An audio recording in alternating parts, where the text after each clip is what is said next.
Bueno, para mí el enfoque de lo que les voy a hablar hoy es nutrición preventiva, porque realmente me gusta más las personas que buscan no llegar a la enfermedad, no enfermarse. O si es que ya tienes alguna enfermedad, vamos a hacer prevención secundaria, es decir, antes de llegar a las complicaciones, ¿ya? Vamos a ver que las primeras 10 causas de muerte en el mundo tenemos como en primer lugar las enfermedades vasculares o cardiovasculares o cerebrovasculares, luego vienen las infecciosas respiratorias y VIH, luego tenemos a las enfermedades metabólicas como la obesidad y las diabetes, tenemos los accidentes de tránsito y en lugar número 10, la hipertensión, la presión alta. Si nosotros vemos en estas diapositivas, 5 de las 10 causas que están pintadas un poco en color rojo se relacionan con el estilo de vida y la comida. Entonces, quiere decir que realmente lo que nosotros hacemos en la forma en cómo nosotros vivimos está relacionado pues con estas principales causas de muerte. En el Ecuador no nos alejamos de esas 10 causas de muerte a nivel del mundo y compartimos por ahí ese listado, ¿no?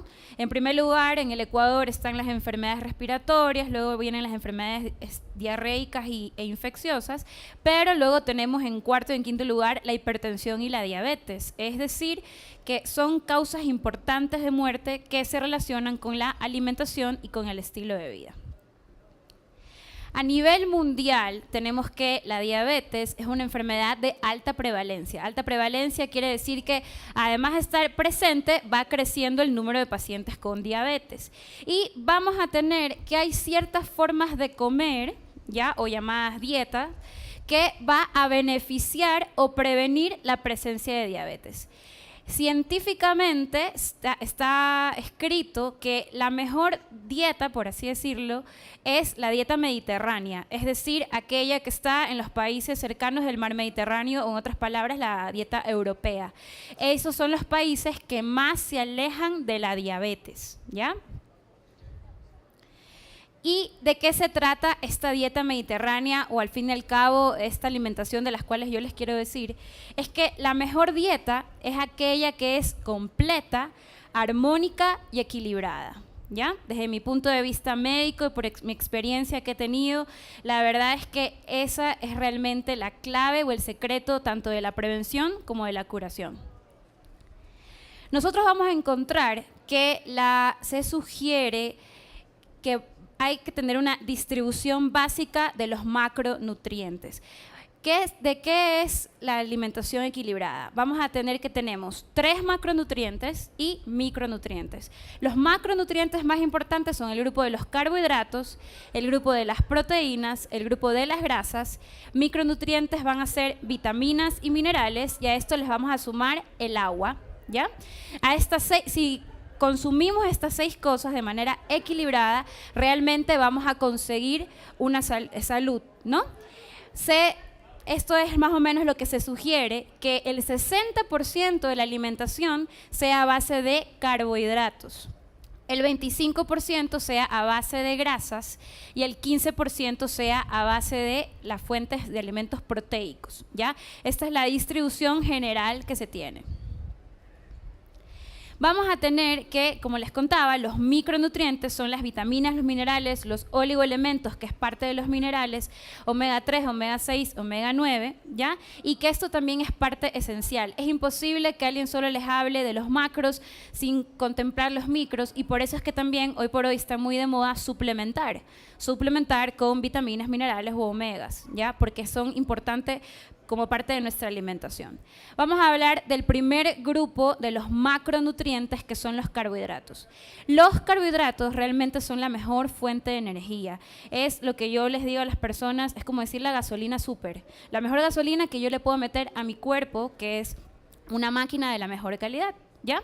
Pero vamos a tener que este grupo de carbohidratos se dividen en 2. En aquellos que se absorben muy rápido, que son los carbohidratos simples, y en aquellos que no van a absorberse tan rápido y se van a llamar carbohidratos complejos.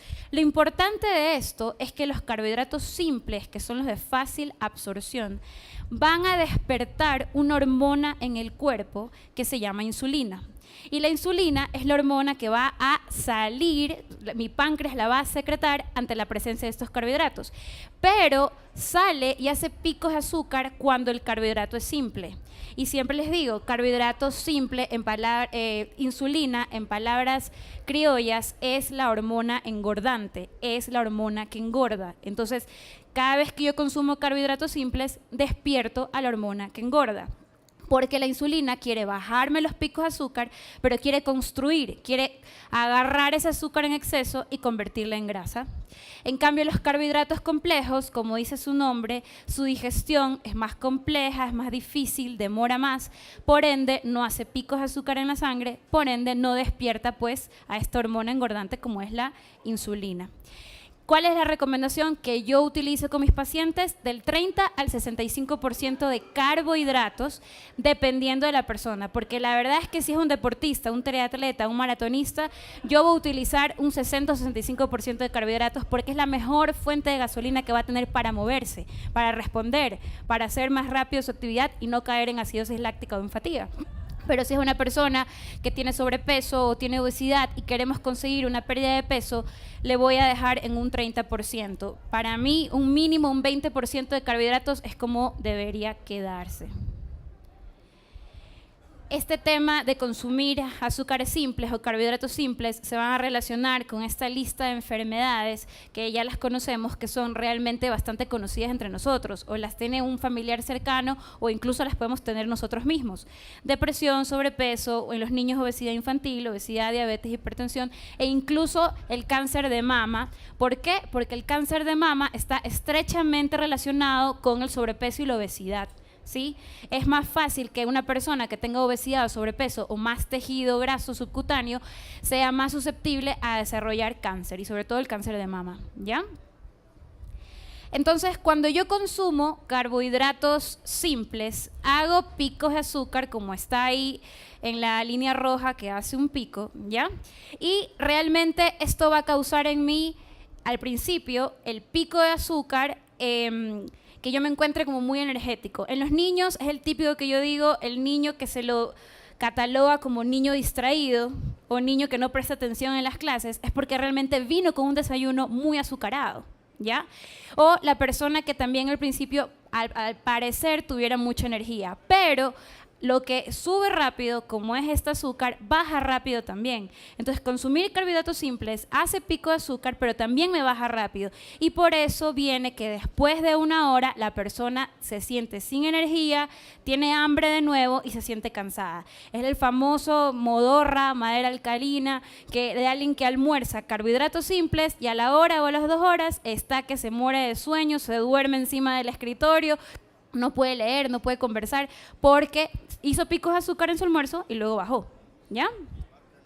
La línea verde es como más o menos se van a comportar los carbohidratos complejos, es decir, no hacen picos de azúcar en la manera correcta en cómo hay que comerlos, sino que van a ir pasando de a poco a la sangre en la manera que se digieren, ¿ya?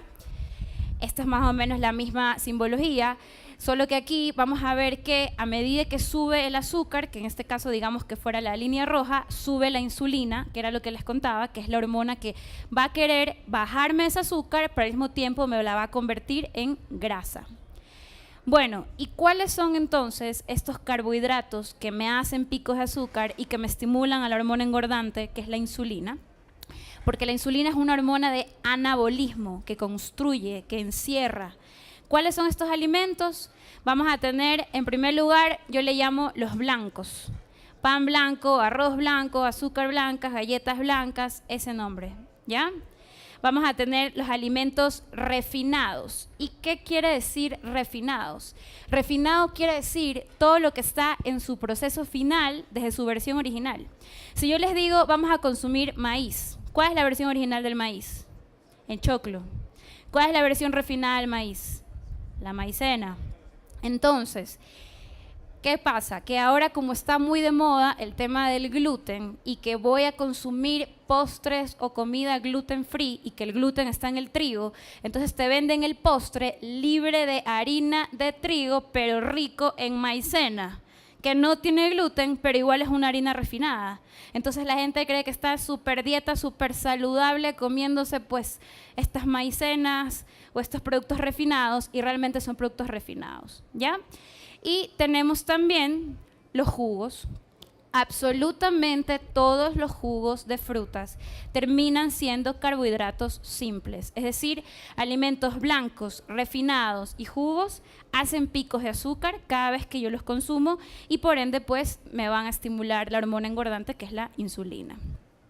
Algo importante que quiero destacar aquí es que además de las enfermedades ya mencionadas, el azúcar o los picos de azúcar causados por los carbohidratos simples inmediatamente van a causar daño cognitivo. Aquí les puse solamente 4 estudios en la que ya está prácticamente por aprobarse que al Alzheimer se la va a llamar en un futuro diabetes tipo 3.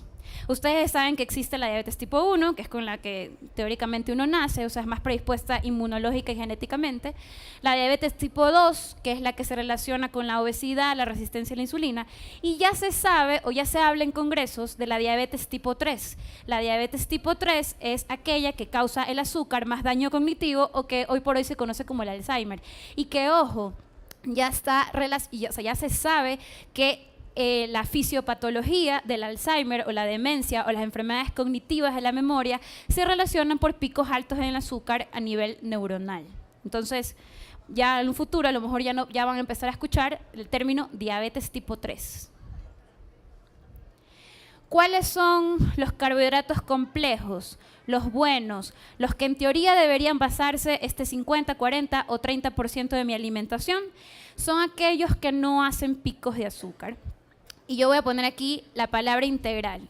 Y yo cuando les explico esto a mis pacientes en la consulta, siempre les digo, integral para nutrición no es lo mismo que integral para la industria alimentaria. Son dos cosas totalmente distintas. Integral para nutrición quiere decir todo lo que no está procesado, lo que me da la naturaleza, es decir, de la agricultura al plato. Por ejemplo, los granos, lentejas, frijoles, garbanzo, choclo, mote, nosotros tenemos habas, tenemos un montón. ¿Ya? Los cereales en su versión original, quinoa, amaranto, incluso el famoso trigo que lo han atacado, trigo sarraceno, es un trigo original, ¿ya? El arroz integral no es 100% un cereal original, pero es lo más cercano al original. Tenemos otros arroces, habíamos conversado en el taller, que era el arroz yamaní, el arroz basmati, el arroz salvaje. Esos son arroces más originales. Hojuelas de avena, ¿ya? Y si se ponen a pensar, yo lo que les he dicho es que integral es lo que me da la naturaleza. Entonces, lo que la industria dice que es integral, pan integral, galletas integrales, ¿son productos integrales? No. Son productos refinados con un poco de harina integral y que pues obviamente les permite poner en el empaque integral. Yo lo que quiero que se graben es que un buen carbohidrato complejo o integral es lo que me da la naturaleza. Entonces, ¿existe un árbol que me dé galletas integrales? ¿Existe un árbol que me dé pan integral? No existe y la naturaleza no se equivoca. Tenemos que también carbohidratos complejos son todos los vegetales y las verduras, ya vamos a ver en las maneras cómo las vamos a comer, y las frutas consumidas como frutas en su versión original, ¿ya? Entonces aquí estábamos, que yo les contaba que integral para nutrición son los granos, las leguminosas, los cereales naturales, y también entra en este grupo los también famosos, y yo digo los pobres achacados, tubérculos, la zanahoria blanca, la papa, la yuca, y digo pobres porque toda la vida se los ha achacado de que no puedes y no sé qué. Resulta que dentro de este grupo de alimentos que ustedes ven aquí en pantalla, el carbohidrato complejo se llama almidón. Y toda la vida se ha hablado del almidón, que no se puede, que es prohibido y que no sé qué.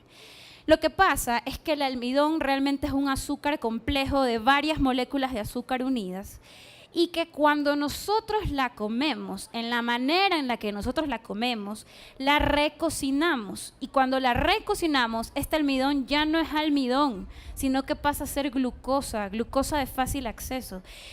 Es verdad, yo no les voy a decir cómanse una papa cruda. De hecho, hay corrientes de raw diet que te inducen a comer crudo. A ver, esa fuera la mejor versión en el sentido de la mejor manera de aprovechar un carbohidrato complejo. Pero lo que yo les quiero decir es una palabra clave y siempre les digo, estos carbohidratos integrales originalmente complejos deben comérselos al dente. ¿Qué quiere decir al dente? Al dente es crujiente a la mordida o al diente. Es decir, no lo recocino. Cuando yo recocino mi alimento, ya no es complejo, pasó a ser simple. ¿Ya? ¿Y qué es un alimento al dente? Lo que cuando yo lo mastico está un poco más duro. Si ustedes hacen la prueba, nunca va a ser lo mismo, esta palabra de al dente se aplica para las verduras también. Nunca va a ser lo mismo comer un brócoli al dente que un brócoli que no está al dente. Un brócoli al dente es como si estuviera comiéndome un arbolito. Crujiente, estoy masticando fibra, ¿ya? Un brócoli recocinado no es nada, simplemente estoy comiendo algo ahí aguado.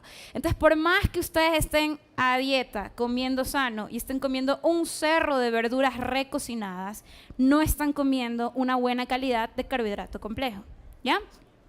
Otra cosa, si yo les estoy diciendo que no hay que recocinar, ¿cuál es el medio de cocción más caliente que hay en la cocina? El aceite caliente. El aceite caliente es lo que más rápido convierte mi alimento complejo en mi alimento simple. Entonces, siempre les digo, no es la papa, es la papa frita. No es el verde, es el patacón. Lo que ya ese medio de cocción me lo calentó y me lo convirtió en un alimento simple, pero originalmente es un alimento complejo. O sea que normalmente yo pudiera comer eso sin ningún problema. Yo hago planes nutricionales en mis pacientes que les encanta el verde, pueden desayunar verde casi todos los días. Y eso para otras teorías es como pecado mortal. Y nada que ver, porque es un buen carbohidrato complejo que si yo lo sé aprovechar y no lo convierto en simple, no lo recocino, me va a ir muy bien. El tema con las leguminosas, los granos, también tienen muy mala fama. Van a haber profesionales que le van a decir frijoles, lentejas, no las comas por nada porque te vas a engordar y te las quitan. Desde mi punto de vista, hay demasiada evidencia que apoyan que son muy buen alimento, que son muy buena fuente de carbohidrato complejo y de proteína, de vitaminas y de minerales. Y aquí un poco les puse unos estudios en la que se demuestra que una dieta baja en carbohidratos baja de peso, pero que una dieta baja en carbohidratos hecha a base de frijoles baja de peso y mejora el perfil lipídico. ¿Ya? O sea que no se trata solamente de bajar unas libras, se trata que bioquímicamente yo esté bien por dentro. Una persona que come frijoles, garbanzos, lentejas, yo les aseguro que bioquímicamente va a estar mucho mejor que una persona que los suprime, ¿ya? O sea, no lo digo yo, lo dicen los estudios. Aquí también la Universidad Complutense de Madrid, una de las mejores de España, la número 2 de toda España, hace estudios en los que demuestra que las leguminosas, que es parte importante en la dieta mediterránea, tienen una función fantástica a la hora de aportar nutrientes, ¿ya? Y aquí se aplica lo mismo, cocinarlas al dente. Cocinarlas al dente quiere decir no destruir mi grano. Lo que pasa es que, ¿cómo es la menestra ecuatoriana? Recontra que cocinada, donde ya la cáscara salió y prácticamente está expuesto el azúcar de ese grano.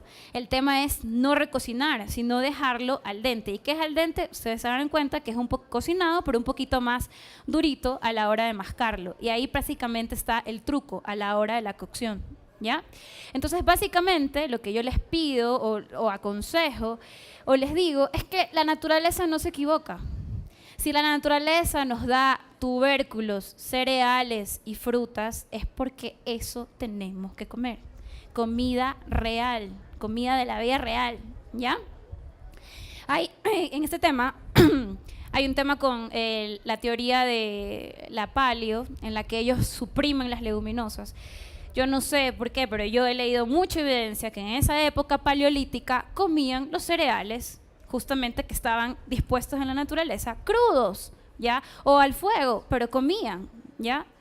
Comida real. La idea o el propósito es comer comida real. Otro grupo de los vegetales que yo les contaba de los carbohidratos complejos son los vegetales. ¿Cómo vamos a comer los vegetales? En primer lugar, en ensaladas crudas, porque lavo, corto, tengo mi ensalada y no he manipulado a mi vegetal. ¿Cuál es la segunda forma de comer los vegetales? Vegetales cocidos, ¿ok? Al vapor, salteados, hervidos, pero siempre y cuando sean al dente. La misma, si voy a cocinar mis verduras, deben ser al dente, porque si las recociné ya no me sirven de mucho. Y las cremas, tanto los cocidos para las cremas, se aplica lo del dente, porque la crema, ¿qué es? La crema son verduras cocidas que las voy a licuar para hacer mi crema. Entonces, si yo voy a hacer una crema, deben ser de vegetales que hayan estado previamente al dente. Si ya no están al dente, por más verduras que sean, no me sirven. Y los famosos jugos verdes, y digo famosos porque también está muy de moda este consumo de jugos verdes, pero para mí un verdadero jugo verde está hecho de cierta cantidad de frutas y ciertos vegetales que ya les voy a compartir. El tercer grupo de carbohidratos complejos son las frutas, ¿ya? ¿Y por qué? El azúcar de la fruta se llama fructosa, ¿ya? Y realmente la fructosa es un azúcar simple. Y yo diría, ¿por qué entonces lo pongo en el grupo de los complejos? Porque la fruta es 80% agua y el resto es fibra. Y lo poco que queda es fructosa, ¿ya? Entonces realmente es un buen alimento porque tiene mucha fibra. Y mucho más son las frutas que yo me como con todo. Y por eso puse de ejemplo unas fresas, porque las frutas que yo me como con todo son las frutas que tienen mucha más fibra, como por ejemplo los frutos rojos, frutillas, fresas, frambuesas, ¿ya? Obviamente ahí entra la categoría de la manzana, la pera, las que ya voy pelando, o sea, piña, banana, kiwi, ya les voy quitando fibra y por eso no va a ser recomendada todos los días, sino de vez en cuando, ¿ya? Y hay 3 frutas, no las puse aquí, pero esto siempre le llama la atención a la gente y me gusta compartirlo. Hay 3 frutas que aún consumiéndolas como frutas, aunque me hagan mis frutas, se comportan como si fuesen jugos, o sea, hacen picos de azúcar. O en otras palabras médicas, se dicen frutas de alto índice glicémico o de alto impacto de azúcar en la sangre, que son la papaya, el melón y la sandía. La banana entraría en la categoría de los alimentos que los dejaría 2-3 veces a la semana. O sea, las frutas que es recomendable para todos los días son las que me como con todo. Frutos rojos, manzana, pera, durazno, ¿ya? Las que voy pelando, piña, banana, kiwi, vamos a dejarlas 2-3 veces a la semana. La que yo le digo a los pacientes, por favor, limitar por el alto impacto de azúcar en la sangre, es papaya, melón y sandía. A ver, una taza de melón comparado con un banano. Puede que el banano tenga más carbohidrato que la taza de melón, pero el banano no me va a hacer el pico de azúcar que el melón sí me hace. Y yo lo que quiero evitar es hacer picos de azúcar. Yo lo que quiero evitar es hacer picos de insulina, que es la hormona que engorda. ¿Me explico? ¿Ya? Entonces, ¿qué pasa? Y nombro esto porque la papaya es una fruta que la usan para la digestión, en teoría.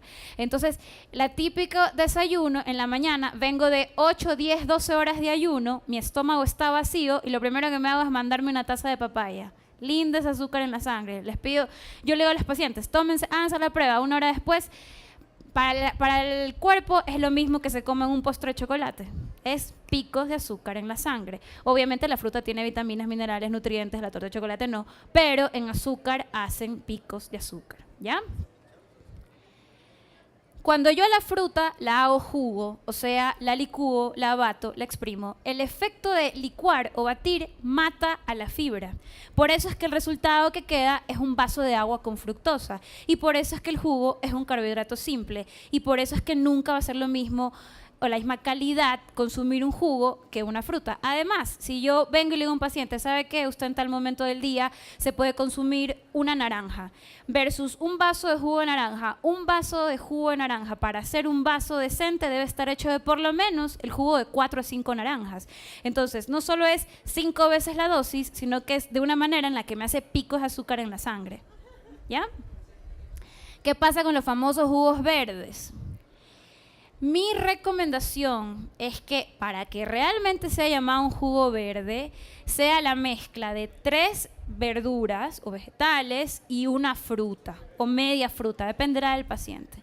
Ese es un verdadero jugo verde. Porque a veces vienen personas y me dicen, doctora, yo consumo jugos verdes toda la mañana, naranja, piña y apio. No, eso es jugo de naranja y piña con apio. ¿Ya? Un jugo verde es cuando realmente yo consumo a proporción, me invento, espinaca, apio, zanahoria y una naranja. Realmente. ¿Por qué? Porque la naranja o la fruta que yo use, al momento de licuarla, va a perder la fibra y va a quedar su fructosa. Pero las verduras, al licuarlas, y sobre todo crudas, no pierden la fibra. Por algo uno puede comer cremas de verduras, ¿ya? No pierde la fibra. Entonces, la fibra de las verduras son las que, como de cierta manera, van a encapsular este azúcar que se ha liberado de la fruta que estoy usando, ¿ya? Eso en cuanto a los carbohidratos. En cuanto al grupo de las proteínas, vamos a tener que tenemos proteínas de origen animal y proteínas de origen vegetal. Las proteínas de origen vegetal son los granos o las leguminosas, que ya les conté que son carbohidratos complejos. Por eso es que realmente una persona vegana que vive a base de proteína vegetal puede estar tranquila porque tiene sus fuentes haciendo unas buenas combinaciones entre los granos y los cereales. Las proteínas de origen animal, yo siempre le digo a los pacientes, la recomendación es consumir proteína animal de animales de menos patas a más patas. Es como para que se aprenda más fácil. En primer lugar, menos patas, los pescados, ¿ya? En segundo lugar, las aves, o sea, pollo, pavo. En último lugar, carne de res y carne de cerdo, porque todo lo que viene de fuente animal es grasa mala. Por más que te digan magro, tiene grasa mala, ¿ya? Pero en esa categoría va de mejor a peor, como quien dice. Pescados, aves y carne de res, carne de cerdo, ¿ya? El grupo de las grasas, vamos a dividirlas así, más sencillo, en grasas buenas y grasas malas, por así decirlo, en la que las grasas buenas van a ser aquellas que yo prácticamente no las proceso ni las toco, como van a ser el aguacate, los frutos secos, el aceite de oliva, en versión crudo. Porque si la recocino ya, o la cocino o la expongo al calor, ya le cambio la textura. Las grasas malas es prácticamente, obviamente, todo lo frito o todo lo que está prácticamente empaquetado. El mejor descubrimiento de la industria, pero el peor descubrimiento de la nutrición, es el aceite de palma.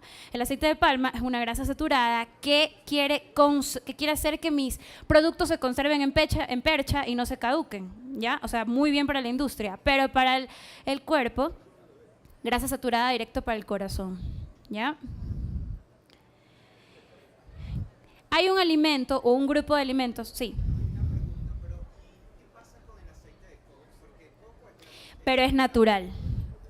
Pero es natural. El aceite de coco es grasa saturada natural, ¿ya? ¿Perdón? El aceite de oliva es monoinsaturado, es una grasa de buena calidad naturalmente. Lo que pasa con el aceite de coco es que es un aceite saturado natural. Lo que me da la naturaleza es lo mejor que yo puedo adquirir, ¿ya? Y aparte, la diferencia sería que el insaturado, como el oliva o el girasol, bueno, tiene menos, pero insaturado, que yo expongo el calor y se satura, esa grasa trans que se satura, esa es la mala. Pero la saturada natural, no, ¿ya? ¿El qué? El ghee es mantequilla clarificada de la mantequilla, que para todas estas, buena pregunta, porque siempre está la discusión entre margarina y mantequilla. La margarina es grasa vegetal falsa, industrializada, porque realmente no existe. La mantequilla, que sí viene de un alimento original, como es el lácteo, es verdadero, es original. Vamos a una vez más, es una fuente natural. ¿Vale? Ya.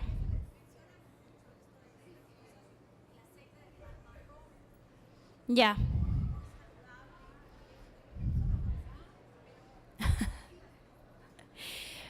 Soy súper sincera. Para mí, nadie le gana aceite de oliva, honestamente. Yo soy, no sé si, porque yo soy de la escuela de la dieta mediterránea europea, nada supera el aceite de oliva. El aceite de coco es bueno, pero un aceite de oliva te vale $10, el aceite de coco te vale $30. Mira, te apuesto que el aceite de oliva está bien maravilloso.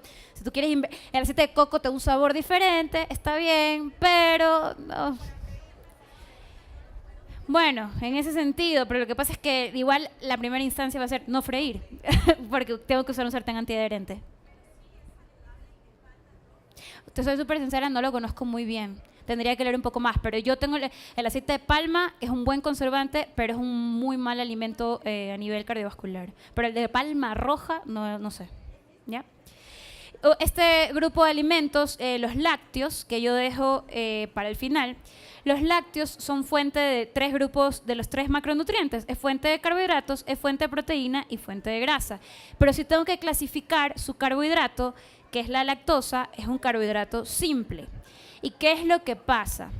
Los lácteos o la leche como tal, como nos llega a la percha de un supermercado en la que nosotros tenemos acceso, ya vino totalmente industrializada, es decir, pasteurizada, quemada, y que para colmo, yo digo, tienen la osadía de poner reforzada con vitamina A y calcio, porque obviamente en el proceso natural la mataron. Si nosotros tuviéramos el acceso a una granja y una vaquita y que yo puedo esa leche hervirla y tomarla, va a ser muchísimo mejor, pero no es la vida real, no la tenemos. Entonces realmente hay que reconocer a la leche como un alimento simple, carbohidrato simple. La leche es azúcar. ¿Qué pasa con la leche deslactosada, la famosa leche deslactosada?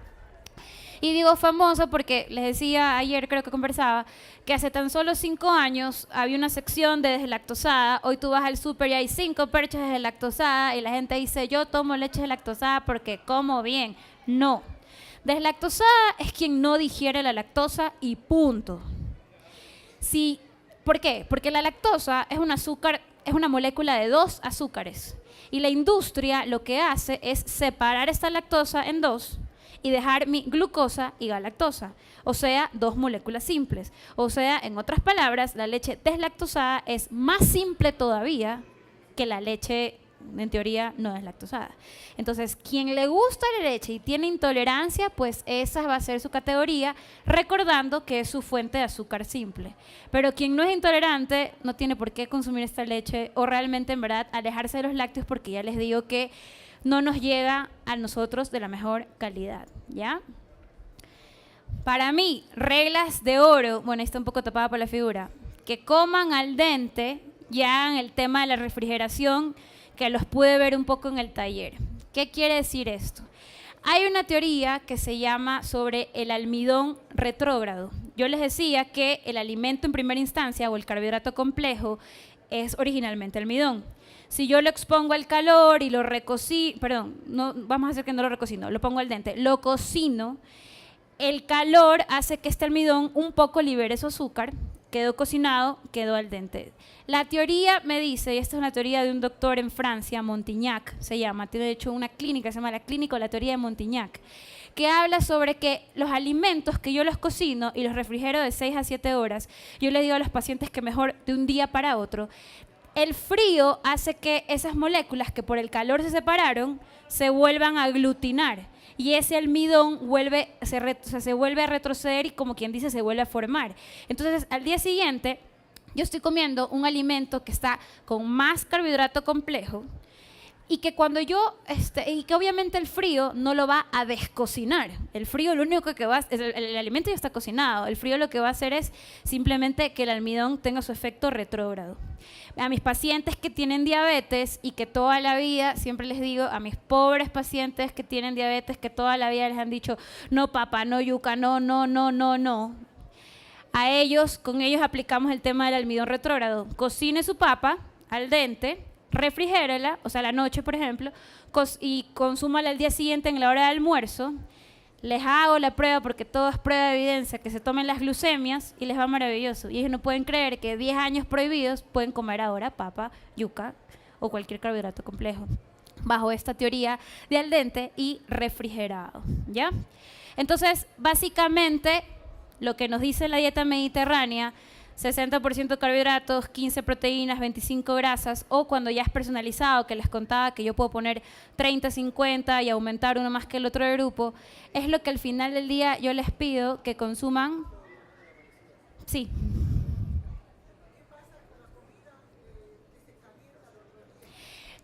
Es que esa es la palabra, hay que calentar y no recocinar, porque calentar, yo no puedo decir cuánto tiempo va a durar porque su cocina y la mía somos diferentes, vivimos en ciudades diferentes y el fuego será diferente. Pero la teoría me dice que para calentar algo es 1 minuto. El problema es que la gente no calienta en 1 minuto, calienta en 3, 4, 5. Entonces ya lo recocina al día siguiente. ¿Me explico? El tema es que si yo cocino, refrigero y consumo al día siguiente, sea calentar, pero la gente recocina. Pero buena pregunta, está bien. Básicamente el mensaje es: comamos comida real, por favor, comida que viene de la naturaleza, comida que nos proveen, y esa es la que básicamente nos vamos a basar.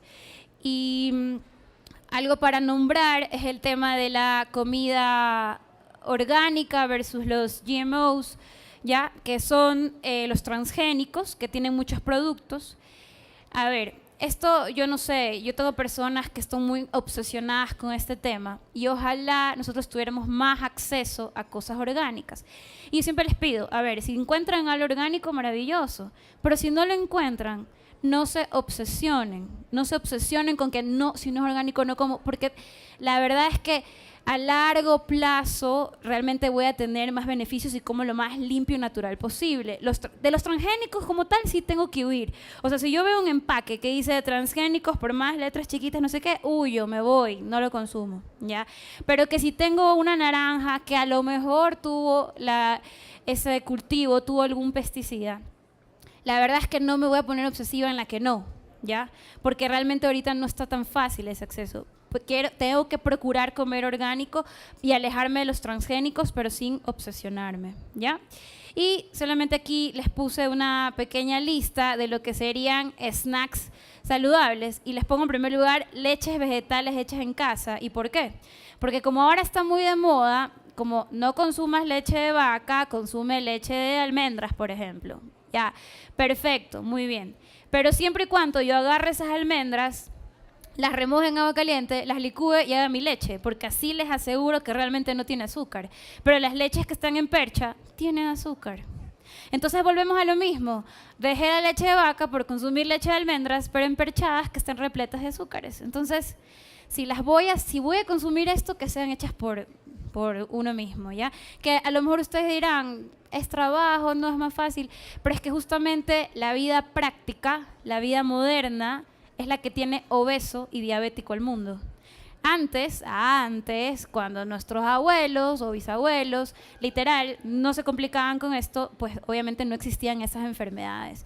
Por ejemplo, manzana con canela, mantequilla de maní o almendra, que es básicamente los frutos secos molidos, muy bueno. Son ejemplos aquí, sugerencias, ¿no? El tema de la granola, también yo les sugiero que si van a consumir granola, sea casera. Porque, ¿qué es la granola? Hojuelas de avena. Hojuelas de avena horneadas con las que les puedo componer almendras, nueces, que por ahí incluso le puedo poner hasta quinoa, lo que yo quiera. Pero porque normalmente esas avenas que ya vienen en el supermercado pueden llegar a tener muchos azúcares añadidos. ¿Ya? ¿Qué cosa? La manzana con mantequilla de maní. Son ejemplos de snacks, solo les puse como para que sepan. ¿Ya? Aunque eso... La manzana. No, puede ser una manzana fresca, cortada con la mantequilla de maní, sí, ¿no? Un sándwich de manzana de mantequilla de maní, correcto. ¿La qué? ¿La comida vegetariana? ¿Qué pasa? La comida bueno, es que tiene que estar bien equilibrada, porque la comida vegetariana yo tengo que aprender a adquirir todos los nutrientes, carbohidratos, proteínas y grasas dentro de un balance del grupo de las comidas vegetariana, ¿no? Y bueno, aquí creo que está ya, ahí está. Muy bien. Si tienen alguna pregunta o algo más, aunque ya me han ido preguntando.